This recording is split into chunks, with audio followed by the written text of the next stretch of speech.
सहाफ़ी, anchor person और YouTuber Imran Riaz साहब गिरफ्तार हो चुके हैं इस वक्त। और आखिरी इतलात के मुताबिक उन्हें अटक की तरफ ले जाया गया था।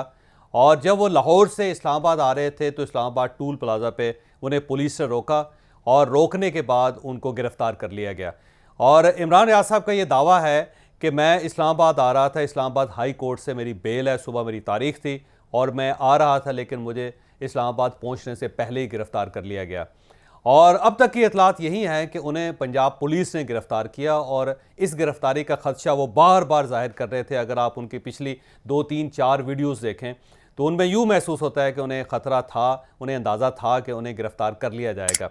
बल्कि वो बार बार अपने दोस्तों से भी इस चीज़ का जिक्र करते थे कि मुझे हरासा किया जा रहा है और मुझे पुश किया जा रहा है और अल्टीमेटली मैं कहीं ना कहीं किसी न किसी जगह पे गिरफ्तार कर लिया जाऊंगा। बहुत अरसा, तकरीबन 2 माह से वो मुसलसल ख़बरों के अंदर रहे। कभी पुलिस उनके घर आ जाती थी, कभी उनके असला का लाइसेंस कैंसिल हो जाता था, कभी उनको रास्ते में रोक लिया जाता था। अब एक वीडियो में उन्होंने ये भी जिक्र किया कि पुलिस ने एक किसी मुलज़म को उनके घर के पीछे ला के उसको गोली भी मार दी और वो उनकी चीखें भी सुनते रहे। ये सारी चीज़ें अब क्योंकि सोशल मीडिया का हिस्सा हैं और अब इलेक्ट्रॉनिक मीडिया का भी हिस्सा है, ज़ाहिर ARY की तरफ से ये खबर ब्रेक की गई है और उसमें उनकी आखिरी वीडियो भी ARY पे दिखाई गई है।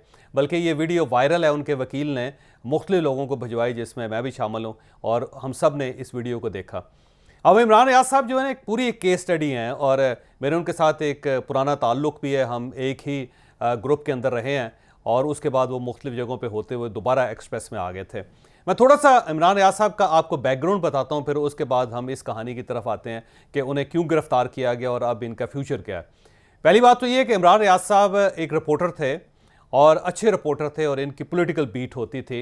मैंने जब शो स्टार्ट किया तो ये एक्सप्रेस के अंदर रिपोर्टर होते थे और उस वक्त एक वाक़या हुआ था कि ये रायवेंड मियां नवाज शरीफ साहब की प्रेस कॉन्फ्रेंस में शरीक हुए थे और वहाँ शायद इन्होंने कोई इस किस्म का सवाल किया था। उसके बाद एक्सप्रेस की इंतज़ामिया इनसे नाराज़ हो गई थी और इन्हें नौकरी से बर्खास्त कर दिया गया था। मैंने ये खबर किसी जगह से देखी या पढ़ी तो उसके बाद मैंने अपनी इंतज़ामिया के साथ बात की कि रिपोर्टर के पास सवाल करने के अलावा क्या ऑप्शन होता है, और अगर आप उससे सवाल ही नहीं करने देंगे या फिर सवाल के जुर्म में अगर उसे आप नौकरी से फारिग कर देंगे तो ये ज़्यादती है।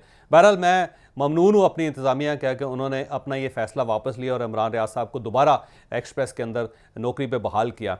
इसका इमरान रियाज साहब बेशुमार मरतबा इसका जिक्र कर चुके हैं कि मेरा कैरियर एक बार ख़त्म हो गया था, लेकिन जावेद चौधरी साहब की सिफारिश की वजह से मेरा दोबारा कैरियर बहाल हुआ। लेकिन ये बात आप ज़हन में रखिएगा कि मैं उस वक्त तक इमरान रियाज साहब को नहीं जानता था, मेरी कोई उनके साथ मुलाकात नहीं हुई थी। बस मैंने खबर देखी थी और उसके ऊपर मैंने फौरी तौर पर अपनी इंतज़ामिया से बात की थी। फिर मज़हर अब्बास साहब ने एक्सप्रेस ज्वाइन किया और वो नए एंकर्स मुतारफ़ करवा रहे थे। उन्होंने 2 नए एंकर्स मुतारफ़ करवाए और दोनों बाद में टेलीविज़न स्क्रीन के ऊपर एक बड़े एंकर के तौर पे मुतारफ़ हुए। एक शाहज़ेब खानज़ादा साहब को मज़हर साहब एक्सप्रेस में लेके आए थे। ये एक छोटे चैनल में होते थे और उस वक्त ये इतने प्रोमिनेंट नहीं थे। मज़हर साहब की वजह से यहाँ एक्सप्रेस में आए और उसके बाद मेन स्ट्रीम मीडिया के अंदर ये दाखिल हुए और अब आजकल पाकिस्तान के नामवर एंकर हैं। सेम इसी तरह इन्होंने मज़हर साहब ने इमरान रियाज साहब को एक्सप्रेस के अंदर एक शो लेकर दिया और उसके बाद इमरान रियाज साहब ने वो शो करना शुरू किया और आहिस्ता आहिस्ता वो अपनी स्पेस बनाते गए। मेहनती आदमी है, मेहनत इन्होंने बहुत ज़्यादा की, इसमें कोई शक नहीं है और शो भी इनका बड़ा अच्छा चलता था। इस दौरान कहीं इनका PTI के साथ रब्ता हुआ और वो एक स्पेस क्रिएट हुई थी। आपको याद होगा कि 2014 में जब इमरान खान साहब ने धरना दिया था इस्लामाबाद के अंदर, तो उस वक्त जो सीनियर जर्नलिस्ट थे वो इमरान खान साहब की फ़िलासफ़ी से इत्तफाक नहीं करते थे। उसमें सबसे बड़ा नाम तलत हुसैन साहब का था, ये बड़े करीब थे इमरान खान साहब के। लेकिन जब उन्होंने देखा कि ये गलत साइड पर जा रहे हैं और इसका अल्टीमेटली पाकिस्तान को नुकसान होगा तो तलत साहब भी पीछे हट गए। मुझे भी आप उसमें शामिल कर सकते हैं कि जब मैंने देखा कि ये एक ऐसा डिज़ास्टर क्रिएट हो रहा है जिसका माशरे को और सियासत को नुकसान होगा, तो उसमें मैं भी साइड पे हो गया। इसी तरह दूसरे सारे सीनियर सहाफ़ी, जो इसमें हामिद मीर साहब का नाम लिया जा सकता है, उसके अलावा कामरान खान साहब का उसमें नाम लिया है, बहुत सारे लोगों का नाम लिया जा सकता है, ये सारे पीछे हट गए। इमरान खान साहब क्योंकि नौजवानों पर इत्तफाक ज़्यादा करते हैं, वो हमेशा नए लोगों को मुतारफ़ करवाना चाहते हैं। तो वो जब स्पेस क्रिएट हुई तो उन्होंने नए लोगों को अपने साथ शामिल कर लिया और उसमें इमरान रियाज साहब भी शामिल थे। इमरान रियाज साहब इमरान खान साहब के साथ नथी हो गए और आहिस्ता आहिस्ता वो बढ़ते चले गए। इस दौरान गवर्नमेंट भी बन गई इमरान खान साहब की। जब गवर्नमेंट बनी तो ये बहुत ज़्यादा करीब हो गए। उस्मान बुज़दार साहब जब चीफ मिनिस्टर थे तो उस वक्त ये उस्मान बुज़दार साहब के भी करीब थे और इसी दौरान इन्होंने अपना यूट्यूब चैनल भी लॉन्च किया और मैं ये मान रहा हूँ कि वो चैनल वाकई बहुत ज़्यादा कामयाब हुआ। यानी पाकिस्तान के अंदर शायद ही कोई मीडिया एंकर पर्सन या मीडिया पर्सन होगा कि जैसे इतनी पॉपुलैरिटी सोशल मीडिया पे मिली जो इमरान रियाज साहब को मिली। और बाज़ औक़ात मुझे यूँ भी महसूस होता है कि हम सब लोग जो सीनियर हैं या उनके साथ काम करते रहे हैं या थोड़े से यूट्यूबर हैं, ये सब इसलिए भी उनसे नाराज़ हैं कि वो कामयाब हो गए, पॉपुलर हो गए और हम सब सोशल मीडिया पे वो कमाल नहीं कर सके जो इमरान रियाज ने किया। बहरहाल ये सारी चीज़ें ठीक चल रही थी, स्मूथ चल रही थी, लेकिन इस दौरान जब उन्होंने एक पार्टी बनने की कोशिश की तो उससे प्रॉब्लम बढ़ गए। ये याद रखें कि जर्नलिज्म का काम या जर्नलिस्टों का काम जो होता है न्यूट्रलिटी होता है, आपको न्यूट्रल रहना होता है। लेकिन जब आप किसी एक पार्टी के साथ ब्रैकेट हो जाते हैं तो उसके बाद आपकी जो प्रोफेशनल लाइफ है उसके ऊपर सवाल आ जाता है। तो इमरान रियाज साहब ने भी वही गलती की जो उससे पहले कई जर्नलिस्ट कर चुके थे और ये गलती करने के बाद वो भी आहिस्ता आहिस्ता इस फील्ड से बाहर हो गए। मैंने जब इमरान रियाज साहब को पीटीआई की गोद में बैठते हुए देखा तो मुझे बहुत ज़्यादा अफसोस हुआ, क्योंकि मैं ये समझता था कि ये एक ऐसे शख्स हैं जिन्हें सेल्फ मेड जर्नलिस्ट कहा जा सकता है, जिसने स्क्रैच से स्टार्ट किया और उसके बाद आहिस्ता आहिस्ता वो जो पहले सफ़ के जर्नलिस्ट हैं उसमें शामिल हुआ था। और ये एक उम्मीद था नए लोगों के लिए, नए जर्नलिस्टों के लिए कि कोई रिपोर्टर भी एक बहुत बड़ा एंकर बन सकता है, क्योंकि शायद पाकिस्तान की हिस्ट्री में ये दूसरे आदमी थे जो रिपोर्टर की हैसियत से जिन्होंने काम शुरू किया था और इतने बड़े एंकर बने थे और बड़े यूट्यूबर बने थे। लेकिन बहरहाल बदकिस्मती इस दौरान जो कुछ भी हुआ वो आपके सामने है। इमरान रियाज साहब से कुछ गलतियां हुई जिनका मैं एतराफ़ आपके सामने करना चाहता हूं। एक गलती तो ये थी, उनको पार्टी नहीं बनना चाहिए था और किसी भी जर्नलिस्ट को पार्टी नहीं बनना चाहिए। आपने ये फैसला करना होता है कि आपने जर्नलिस्ट रहना है या फिर आपने पॉलिटिशियन होना है। और अगर आप पॉलिटिशियन होना चाहते हैं तो फिर आप सियासी पार्टी ज्वाइन करें, फिर आप जर्नलिज्म छोड़ दें। मसलन हमारे दोस्त हैं फ़हद हुसैन साहब बड़े जर्नलिस्ट थे। अब क्योंकि उन्होंने सोच लिया कि मैंने जर्नलिज्म नहीं करनी और मैंने सियासत में आना है, तो अब वो पाकिस्तान मुस्लिम लीग नून की बुनियाद पर वज़ीर-ए-आज़म के मशीर है, तो उन्होंने ठीक फ़ैसला किया, उन्होंने अच्छा फ़ैसला कर लिया। तो ये दो कश्तियों में आप सवार नहीं रह सकते। तो एक तो उनसे ये गलती हुई इमरान रियाज साहब से कि वो जर्नलिज्म में रहते रहते पार्टी बन गए, जो ज़ाहिर गलती थी, नहीं होना चाहिए था। सेकेंडली ये है कि ये याद रखें कि पूरी दुनिया के अंदर दो पावर्स होती हैं जिनके साथ बिगाड़ के आप जिंदा नहीं रह सकते। एक ऊपर खुदा और नीचे स्टेट। ये नहीं हो सकता कि आप खुदा को नाराज़ करें और उसके बाद आपकी ज़िंदगी अच्छी गुजर जाए, और सेकेंडली आप स्टेट के ख़िलाफ़ हो जाएं और स्टेट आपके ख़िलाफ़ हो जाए और आप फिर उसके बाद सर्वाइव कर सकें। नहीं सर्वाइव कर सकते। जुल्फ़िकार अली भुट्टो जो थे उस जैसा बंदा भी सर्वाइव नहीं कर सका।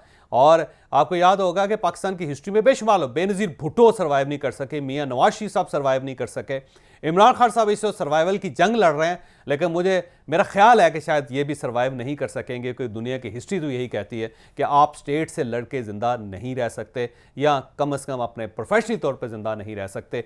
तो मेरा ख्याल है स्टेट से लड़ना जो है इमरान रियाज साहब को ये नहीं चाहिए था, क्योंकि इस लेवल तक जाना जो है ना वो हमेशा ख़तरे की घंटी बजा देता। तो मेरा ख्याल है वो सारी घंटियाँ क्रॉस करके बहुत आगे चले गए। थर्डली वो बार बार इस चीज़ का एतराफ़ कर रहे थे कि हमारे राब्ते होते थे, पहले हमें फ़ाइलें दिखाई जाती थी, हमें बताया जाता था, हमें कहा जाता था और उसके बाद हम ये करते थे, और अचानक ऑल ऑफ सडन वो जो कहने वाले लोग थे, जो फाइलें दिखाने वाले लोग थे, उन्होंने अपनी राय बदल ली और अब मैं राय बदलने के लिए तैयार नहीं हूँ। तो ये दोनों चीज़ें बड़ी गलत थी कि पहली बात तो ये है कि आप क्यों उस स्क्वाड का हिस्सा बन गए कि जिसमें लोगों को फाइलें दिखाई जा रही हैं, फिर फाइलें दिखाने के बाद उनको लॉन्च किया जा रहा है, फिर उनको इस्तेमाल किया जा रहा है। और अगर आप इस्तेमाल हो रहे थे तो आप उसके बाद चुप कर जाते। आपको क्या ज़रूरत थी कि किसका एतराफ़ करते, क्योंकि ये वो एतराफ़ है जो इमरान खान साहब नहीं कर रहा है। तो जब इमरान खान साहब जैसा लीडर इसकी हिम्मत नहीं कर रहा तो आपको फांसी चढ़ने की, सूली पर चढ़ने की क्या ज़रूरत थी, क्योंकि ये कुछ जहाद तो है नहीं कि जो आप कर रहे थे, आप गलत काम कर रहे थे, आपको नहीं करना चाहिए था। और जब हो गया, आपसे गलती हो गई, तो आप खामोश रहें, उसके बाद इस्लाह कर लें और ये फैसला कर लें कि ये गलती मैंने ज़िंदगी में दोबारा नहीं करनी। लेकिन उसके बाद आप उसका एतराफ़ भी कर रहे हैं और एतराफ़ करने के बाद उन लोगों को धमकियाँ भी दे रहे हैं कि जिनको धमकी देने की अभी तक इमरान खान साहब ने हिम्मत नहीं की और आपने ये कर लिया।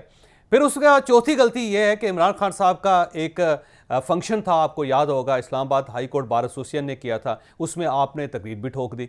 भाई आप जर्नलिस्ट हैं, आपको ये काम नहीं करना चाहिए। आप अगर जर्नलिज्म में हैं तो जर्नलिज्म में रहें, आप सियासी डोमेन में दाखिल ना हो। और अगर आप सियासी डोमेन में दाखिल हो रहे हैं तो फिर जर्नलिज्म छोड़ दें। और अगर आप जर्नलिज्म छोड़ रहे हैं तो फिर भी आप इस्टेब्लिशमेंट के साथ या स्टेट के साथ लड़ने की गलती ना करें, क्योंकि ये नहीं करना चाहिए। हो सकता है आप में से कई लोग मुझे बुज़ली का ताना दें, लेकिन बीइंग अ सीनियर जर्नलिस्ट मेरा ख्याल ये है कि हमें जो अपने नए लोग हैं उनको ये चीज़ बतानी चाहिए। और मैं तलत हुसैन साहब की भी गुफ्तगू सुन रहा था, उनका भी यही कहना था कि आप मुख्तलिफ इदारों के या मुख्तलिफ पार्टियों का हिस्सा क्यों बन जाते हैं, आपको नहीं बनना चाहिए।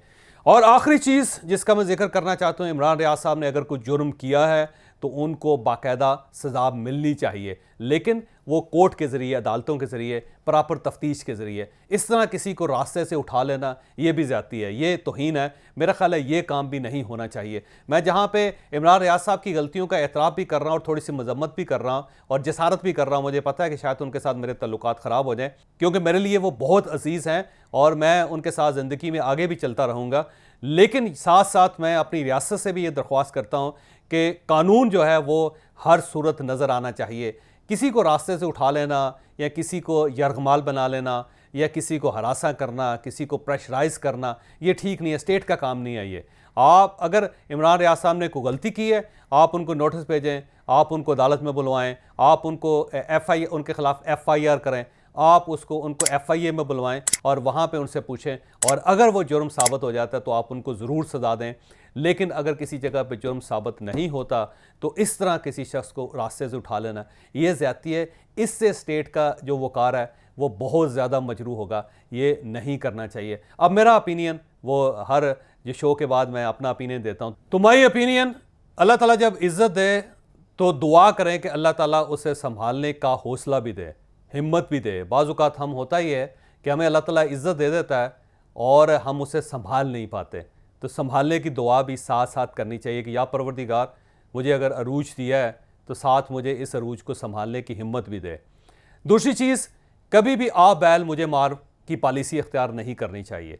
ये याद रखें कि आप जितने भी बहादुर हैं, आप जितने भी निडर हैं, जितने भी बेबाक हैं, जब आप सांड के सामने खड़े हो जाएंगे या टैंक के सामने खड़े हो जाएंगे और उसे कहेंगे अगर अपने बाप का है तो मुझे मेरे ऊपर से गुजर जा, तो वो गुजर जाएगा। वो ये नहीं होना चाहिए।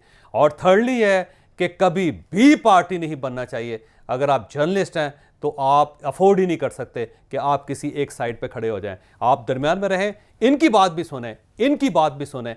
जो ये कह रहे हैं उसको रिपोर्ट करें, जो ये कह रहे हैं वो उसको रिपोर्ट करें। जहाँ पे आपका तजिया ज़रूरी है आप खुलकर बात करें, सीधी बात करें, कोई बात ना छुपाएं, लेकिन पार्टी ना बने। पार्टी बनने का बिल आखिर नुकसान होता है। इमरान रियाज बहुत अच्छा जर्नलिस्ट है, उसे बात करने का ढंग आता है, वो पाकिस्तान का सबसे बड़ा यूट्यूबर भी है। मेरी दुआ है कि अल्लाह ताला उसे सलामत भी रखे और उसको दिन दुगनी रात चुगनी तरक्की भी दे।